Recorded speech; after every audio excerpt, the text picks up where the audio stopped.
वसुदेवं सुतं देवं कंस चाणूरमर्दनम देवकी परमानंदम कृष्णम वंदे जगद्गुरु मूकं करोति वाचलम पंगु लंघते गिरिम यत् कृपातमहम वंदे परमानंदम माधवम। जय श्री कृष्ण। मित्रों, सर्वे भवन्तु सुखिन, सबका जीवन मंगल में, सुख में, शांति में हो, यह परम पिता परमेश्वर से प्रार्थना है। आज की वीडियो विशेष एक महत्वपूर्ण जानकारी के लिए। कल है वैशाख मास की शुक्ल पक्ष की तृतीय तिथि, अक्षय तृतीया। बहुत ही विशेष दिन है और अक्षय तिथि मानी जाती है। इस वीडियो में आपको बहुत ही महत्वपूर्ण जानकारी दूंगा। ज्योतिष से जुड़े कोई भी टोने टोटके करने में अपना समय बर्बाद करने की आवश्यकता नहीं है। संत महापुरुषों द्वारा बताए गए इस जानकारी को ध्यान से सुने और जीवन में फायदा उठाएं।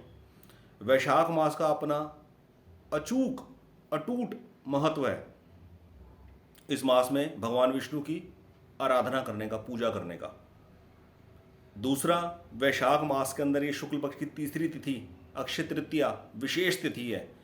पहली बात, भगवान परशुराम जी का प्राकट्य दिवस है, उनकी जयंती है। दूसरी विशेष बात, इसी दिन माँ गंगा का पृथ्वी के ऊपर अवतरण हुआ था। माँ गंगा पृथ्वी पर इसी दिन उतरी थी, आई थी। इसी दिन सुदामा जी द्वारका गए थे भगवान श्री कृष्ण से मिलने, और भगवान श्री कृष्ण ने सुदामा जी की संपूर्ण दरिद्रता को दूर कर कर उनको भौतिक दृष्टि से भी और पारमार्थिक दृष्टि से भी पूर्णतया संतुष्ट कर दिया, उनको निहाल कर दिया इस दिन, अक्षय तृतीया के दिन।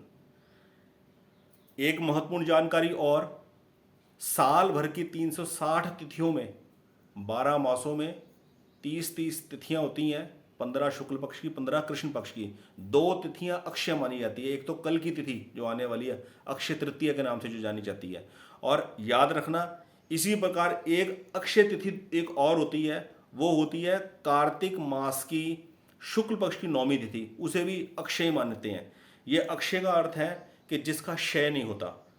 इन तिथियों में किए गए कर्म का कभी क्षय नहीं होता। महापुरुष, संत महापुरुष समझाते हैं कि इस दिन जो भी भगवान का नाम भजन किया जाएगा, वैसे भी भगवान के नाम भजन का कभी क्षय होता ही नहीं है। लेकिन ये विशेष तिथियां हैं।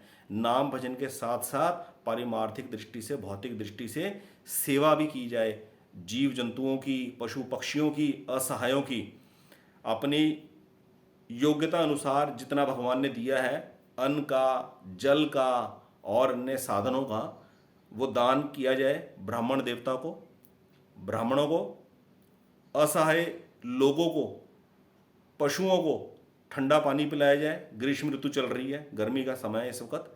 और हॉस्पिटल्स के बाहर मरीजों को, जो भी लोग असहाय हैं, जो भी जीव जंतु पशु पक्षी असहाय हैं, उनकी मदद करी जाए, जो भी अपनी कैपेबिलिटी भगवान ने बख्शी है। तो किसी भी प्रकार के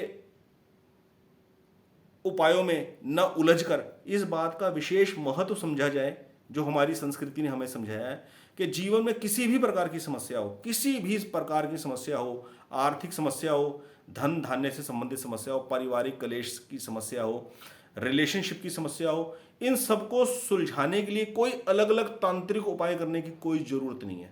कभी कुछ उपाय, कभी कुछ उपाय, कभी कुछ है।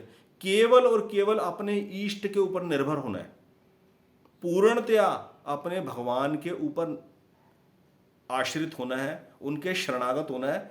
और ये जो कल की तिथि आ रही है अक्षय तृतीया, इस दिन यथासंभव अपनी जो भी दान पुण्य करने की गुंजाइश है वो किया जाए। कुछ नहीं तो जैसे बिस्किट के कुछ पैकेट्स लेकर मंदिर के बाहर गरीब बच्चों को बांट दिए, जूस की बॉटल्स लेकर उनको बांट दी, ठंडे पानी की बॉटल्स उनको लेके बांट दी, उनके मन पसंद की उनको कुछ टॉफ़ी चॉकलेट्स वगैरह लेके दे दी, अच्छी क्वालिटी की, जो प्योर वेज खाना हो, इस प्रकार का उनकी मदद कर दी बस। और किसी भी वहमों में, किसी भी टोने टोटकों में पड़ने की कोई जरूरत नहीं है। एक और विशेष जानकारी वैशाख मास की। वैशाख मास की अक्षय तृतीया तो विशेष है ही है, साथ में द्वादशी तिथि बहुत विशेष है। द्वादशी तिथि को किया गया दान पुण्य भी बहुत ही विशेष महत्व रखता है इस मास का। और इन 2 तिथियों के अलावा 3 तिथियां और हैं जिनको पुष्करणी के नाम से जाना जाता है। यही वैशाख मास की शुक्ल पक्ष में ही है ये सारा सीक्वेंस। द्वादशी के ठीक बाद त्रयोदशी, चतुर्दशी और फिर पूर्णिमा, ये 3 तिथियों का जो संगम है इसको पुष्करणी के नाम से जाना जाता है। इस दिन किया गया दान पुण्य, भगवान विष्णु की आराधना बहुत बहुत विशेष महत्व रखती है। ये संत महापुरुषों को बताए हुए उपाय हैं दोस्तों, जो मैं आपके साथ शेयर कर रहा हूँ। इस बात का महत्व समझें। हमारे जो वैदिक कैलेंडर है उसका दूसरा महीना है, पहला मास चैत्र मास था, ये दूसरा मास चल रहा है वैशाख मास। इसकी ये 5 तिथियां विशेष है, अक्षय तृतीया, द्वादशी और फिर त्रयोदशी, चतुर्दशी और पूर्णिमा वैशाख मास की। और एक तिथि मैंने आपको और बताई साल की जो अक्षय मानी जाती है, वो भी अक्षय तृतीया की ही तरह कार्तिक मास, जिस मास दीपावली आती है उस मास शुक्ल पक्ष की 9वीं तिथि। ठीक है, तो जीवन में किसी भी प्रकार की आपकी समस्या हो, किसी भी प्रकार की आप समस्या से जूझ रहे हो, मन में अशांति हो, इस दिन आप जो भी दान पुण्य करें, मन में ये प्रण करके करें कि ईश्वर भगवान ये दान पुण्य सब आपको समर्पित है। इस भावना के साथ नहीं कि अक्षय तृतीया का दिन है, धन प्राप्ति के लिए हम ये कार्य करेंगे, अपने अपने लाभ के लिए हम वो कार्य करेंगे। अपनी समस्याएं जो है वो अपनी जगह है, ठीक है, भगवान को सब पता है, बोल के बताने की कोई आवश्यकता नहीं है। केवल अपना एक कर्म करें, दान पुण्य करें यथासंभव, जो कैपेबिलिटी भगवान ने दी है, और उसका सारा पुण्य परमात्मा के चरणों में समर्पित करें, ये कह के कि भगवान इस सभी पुण्य का जो फल अगर आप कुछ देना चाहो तो हमारे कुल के सभी पितरों का उद्धार कर दो।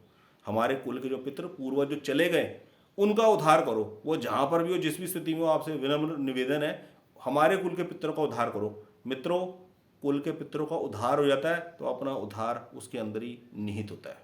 बस इसी प्रकार अपने वैल्यूएबल कमेंट मुझे देते रहें, कमेंट बॉक्स के अंदर अच्छी अच्छी शुभ बातें लिखते रहें, जिससे सबका भला हो, भगवान के नाम का उच्चारण करते रहें।